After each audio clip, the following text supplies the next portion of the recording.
tenu aujourd'hui au palais présidentiel un conseil des ministres présidé par le chef de l'État.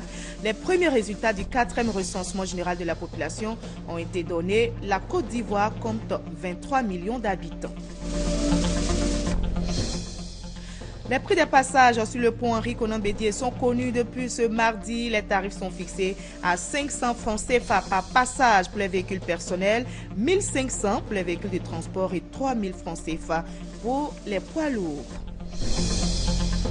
La ministre de la Santé et de la lutte contre le sida était dans le nord du pays et au Mali pour sensibiliser contre le virus Ebola.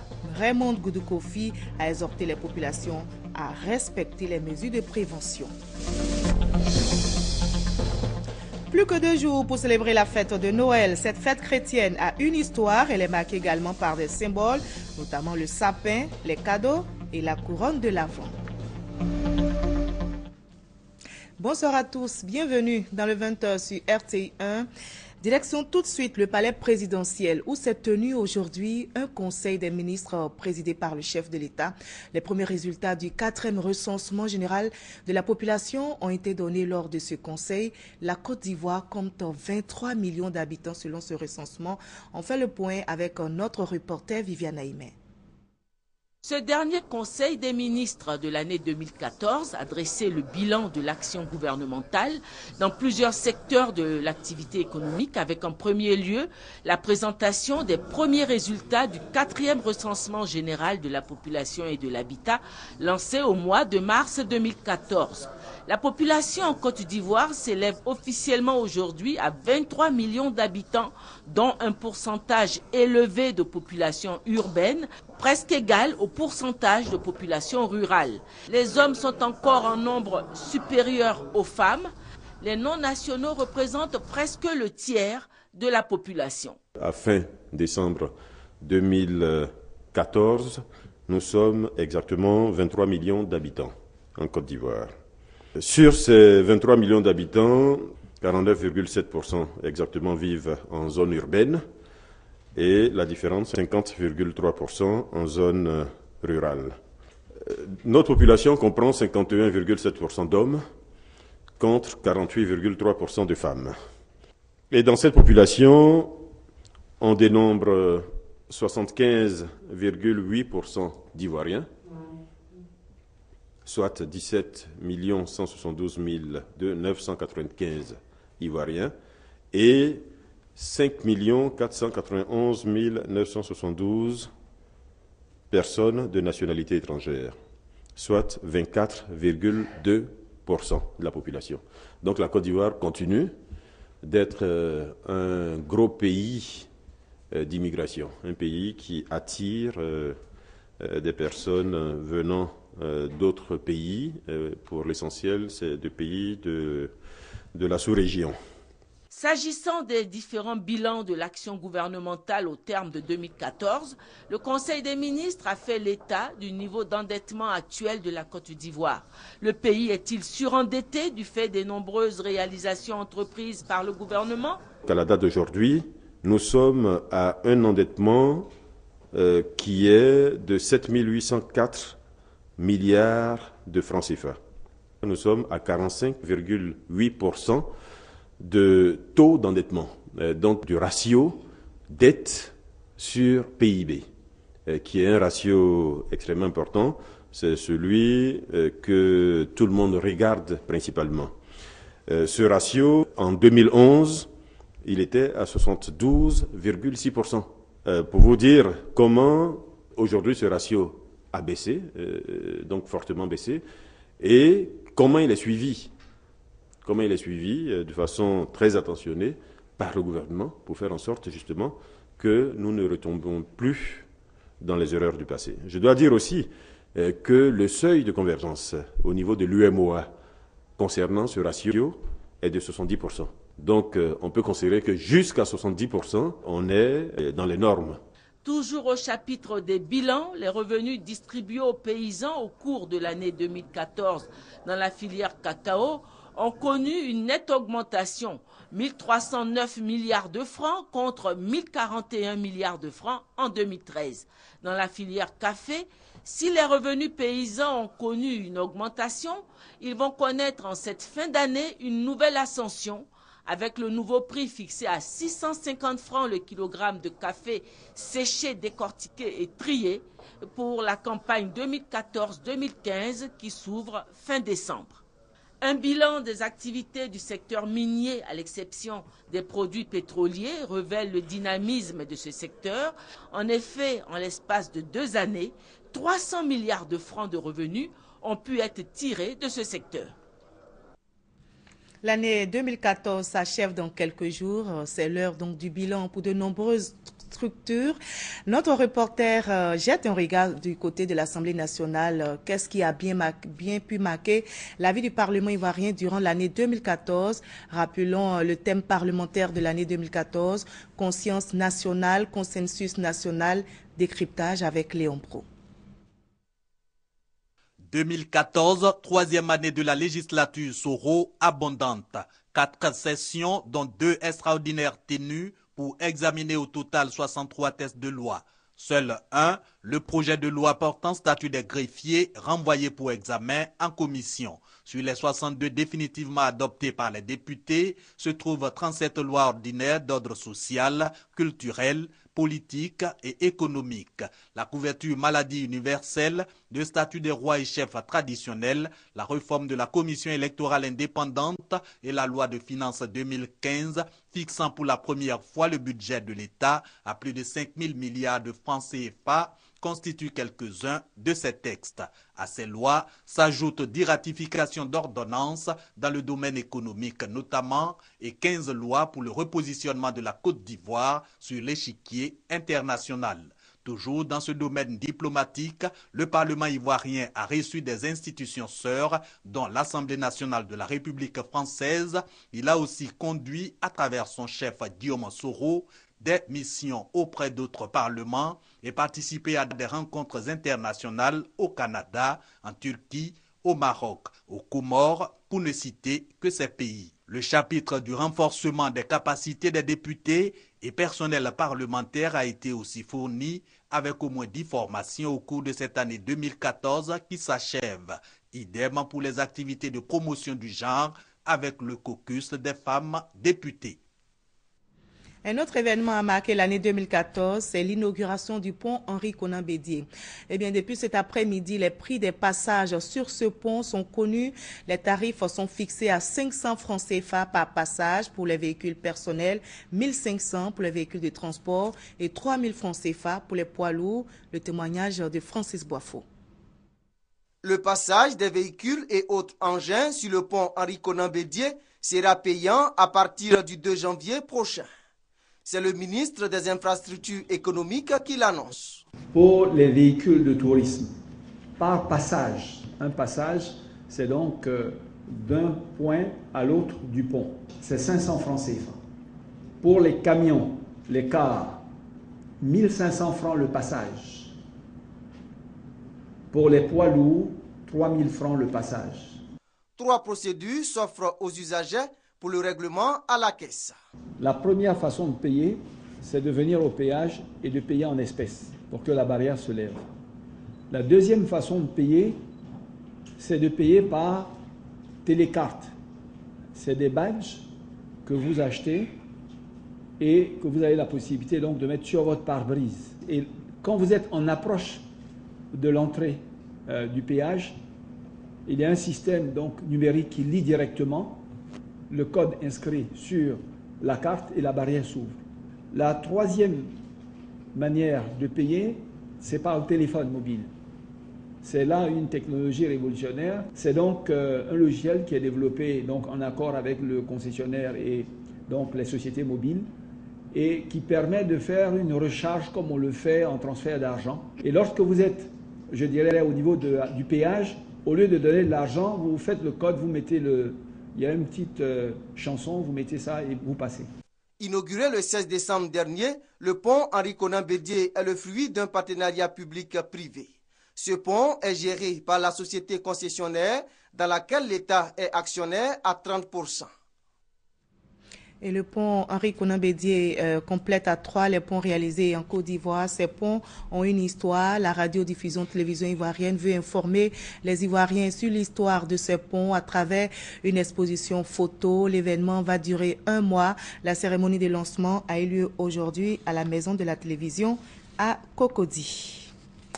Parlons santé à présent, direction le nord du pays et au Mali où la ministre de la Santé et de la lutte contre le sida vient d'effectuer une mission de sensibilisation contre le virus Ebola.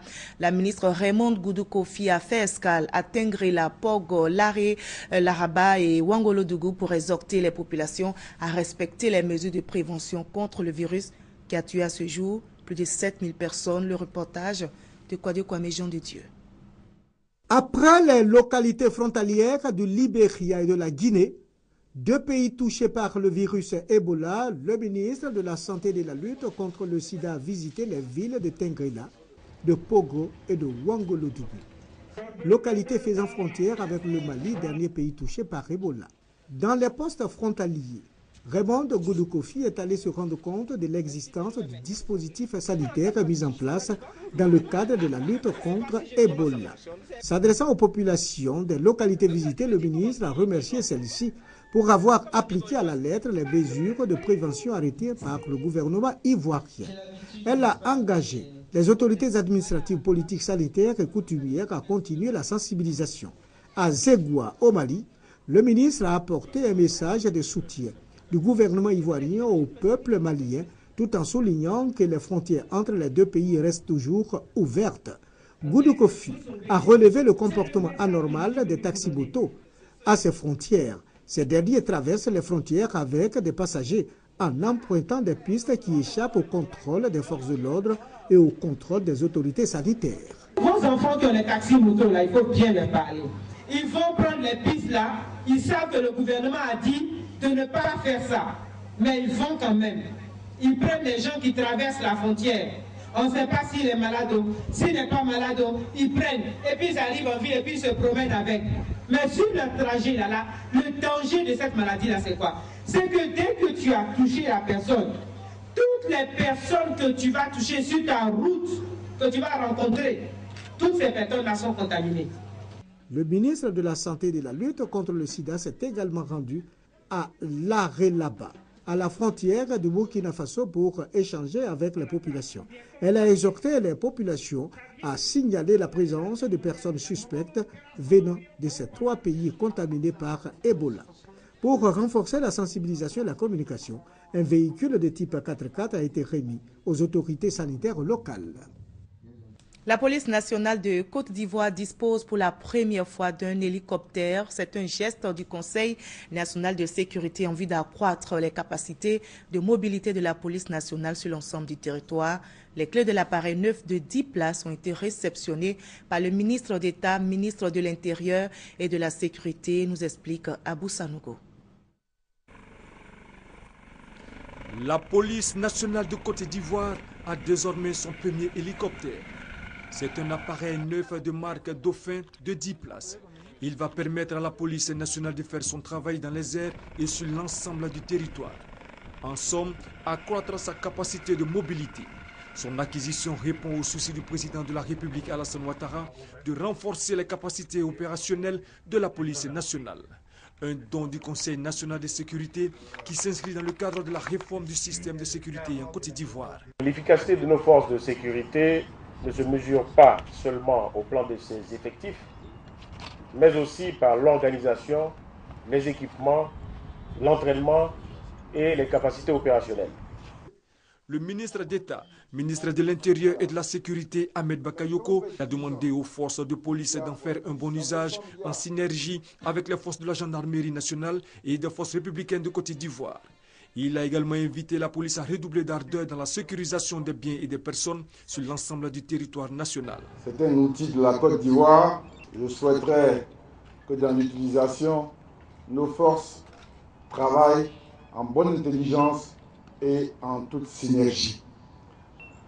Demain, la gendarmerie peut en avoir besoin, l'armée peut en avoir besoin, comme la police.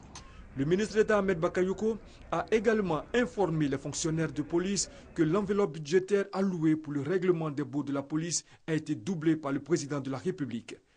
De sorte que nous puissions engager un grand programme de financement et de construction de maisons qui puissent appartenir aux policiers au moment où ils finissent leur travail. Plusieurs matériels de maintien de l'ordre ont été également offerts aux unités de police. Rappelons que la police nationale a reçu 35 véhicules neufs de type 4x4 et 42 motos la semaine dernière. La 75e promotion de l'EMPT, l'école militaire préparatoire technique de Bingerville, a été présentée au drapeau de l'école. C'est une promotion de 111 élèves militaires, dont 37 jeunes filles. Elles ont prêté serment avant de se voir remettre les attributs des enfants de troupe. À présent, cette question, comment aider les éleveurs privés à relever le défi de l'autosuffisance en protéines animales? Pour résoudre la question, l'État a mis en place en 2010 le projet d'appui au développement de l'élevage. 4 ans après la mise en place de ce projet, ce sont 280 promoteurs de projets d'élevage qui ont été financés et installés. Le reportage de Francis Boifo. Des éleveurs de bœufs, de porcs, de petits ruminants, de volailles, d'abeilles. Au nombre de 280, ils ont bénéficié du PADECI, projet d'appui au développement de l'élevage en Côte d'Ivoire. Le PADECI est financé par l'État à hauteur de 2 milliards de francs CFA. Il vise à assurer la couverture des besoins nationaux en viande et produits d'élevage et améliorer le revenu des éleveurs. L'élevage contribue à seulement 2% du produit intérieur brut PIB. Avec l'installation des 280 promoteurs sur toute l'étendue du territoire, l'État veut contribuer à l'approvisionnement des marchés en viande. Depuis 6 mois, je vends en moyenne 3 fois par mois qui me permet d'avoir à peu près entre 50 et 60 000 francs l'unité. Pour ces fêtes de fin d'année, j'ai prévu vendre 8 porcs bien engraissés. Jusqu'en janvier, nous allons vendre au moins 2000 poulets.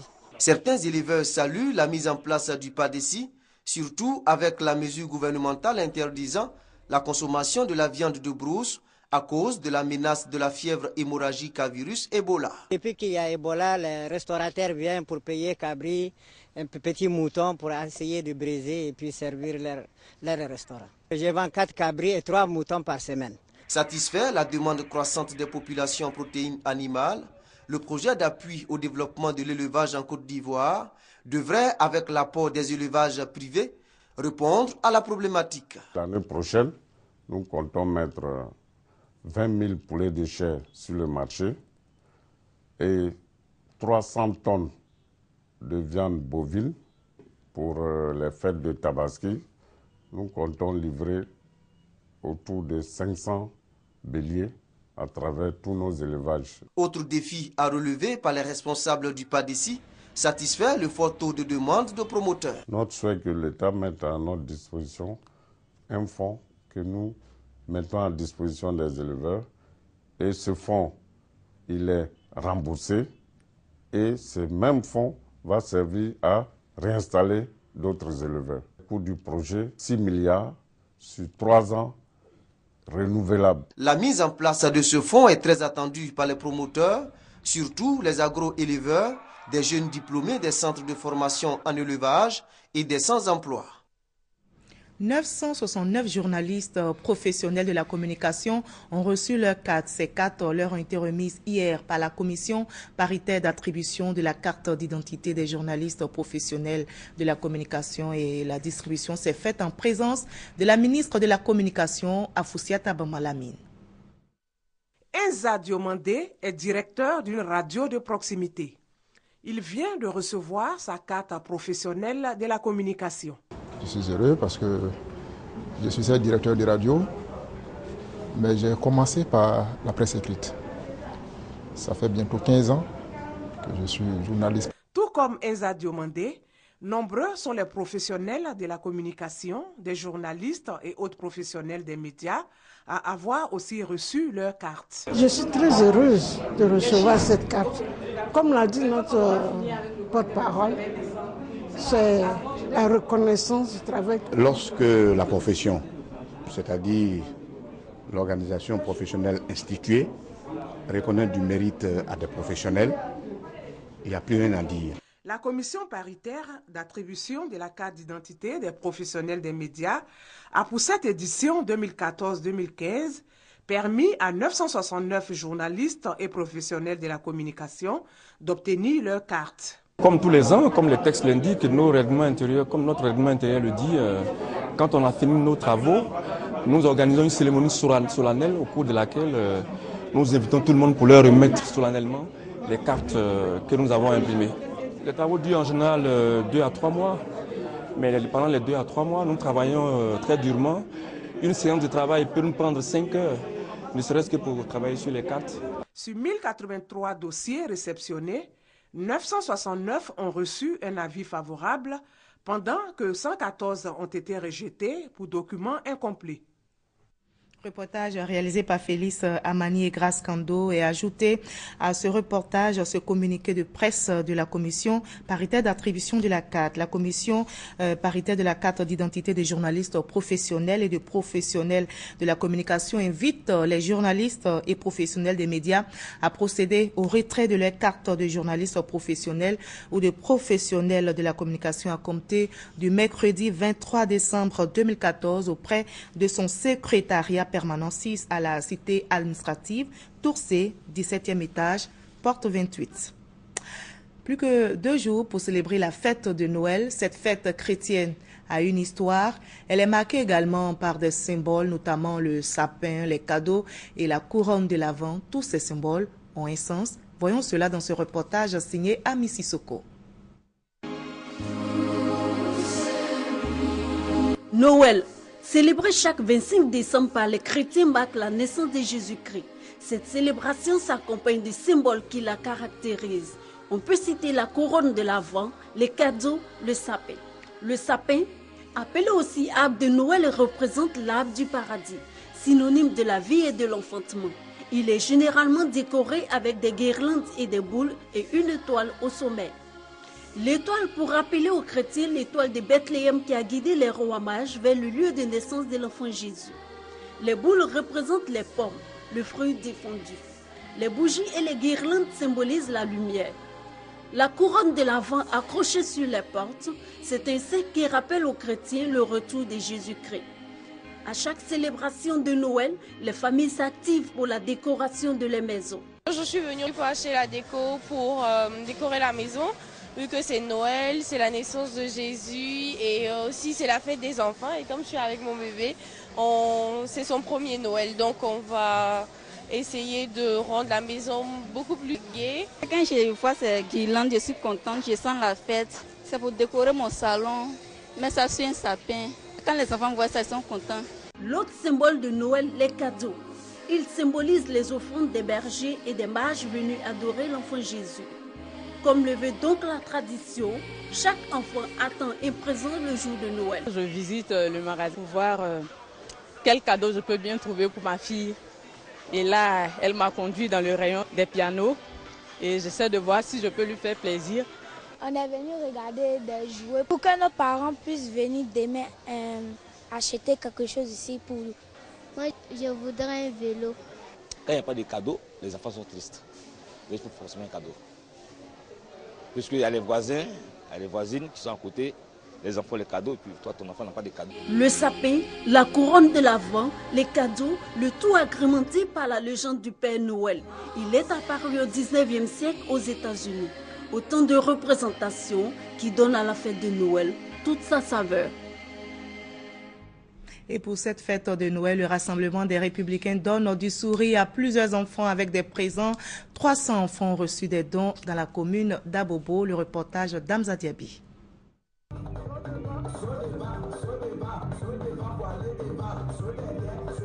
Ce dimanche, le Père Noël était à Abobo.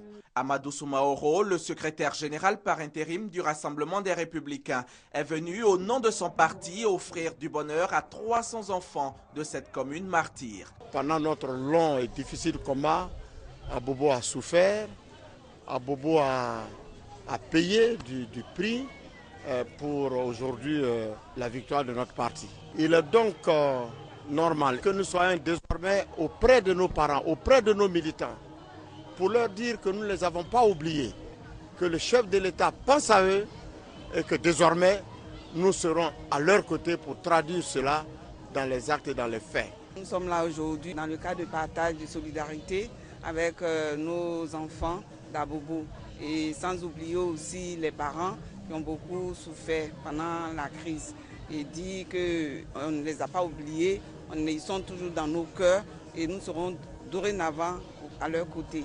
Le RDR a voulu faire plaisir aux tout-petits, son objectif est atteint. Les enfants sont heureux, ils disent passer un moment de fête magique. Je suis contente, je remercie notre maman qui nous a fait ce cadeau. Je suis heureux pour avoir ce cadeau, je vais bien m'amuser à la maison. À en croire Amadou Soumaoro, le RDR a décidé que Noël, c'est désormais tous les jours. C'est au quotidien que le parti sera aux côtés des populations. Le mouvement pour la remobilisation des Républicains vient d'organiser une cérémonie d'hommage aux militants de la commune d'Abobo. Objectif, remobiliser les militants du RDR de la commune et leur redonner espoir quant aux promesses du chef de l'État, nous explique Roger Appé, Hamza Diaby.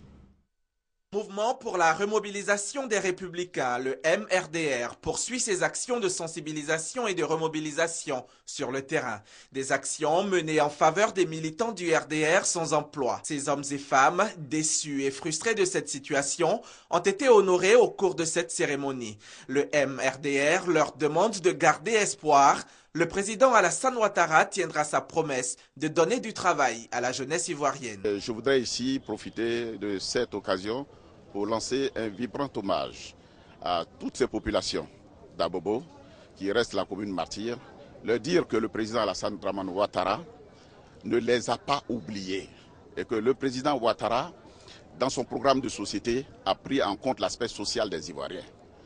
Pour l'heure, nous n'avons pas encore ressenti de façon totale les fruits de l'aspect social, mais je pense que dans les jours à venir, l'aspect social sera pris en compte. L'initiative est saluée par les militants présents. Les chantiers qu'on met en activité, en action, ne peuvent pas se faire d'un seul coup du jour au lendemain.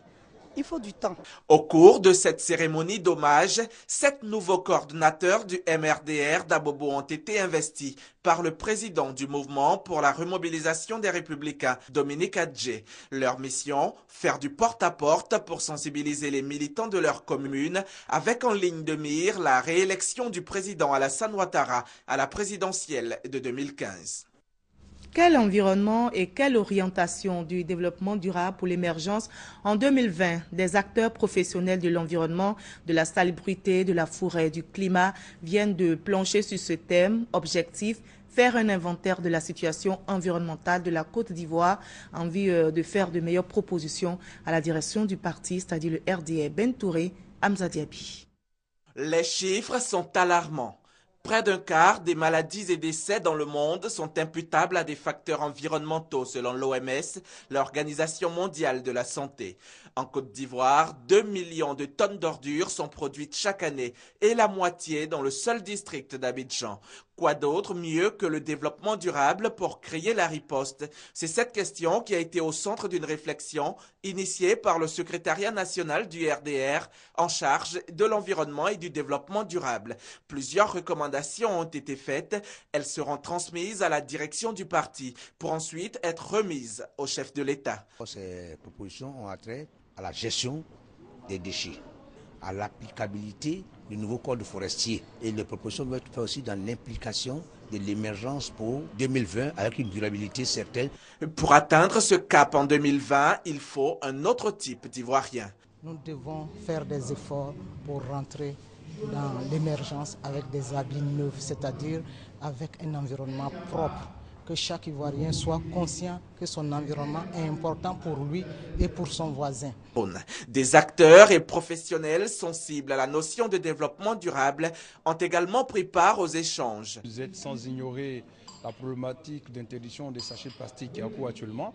Nous sommes venus apporter notre contribution pour des solutions idoines. Ce séminaire a été aussi l'occasion de présenter la vision libérale de la gestion environnementale et de la durabilité, ce qui fait dire à Mamadou Fofana que loin d'être opposant, son parti, le RDR, est plutôt proposant.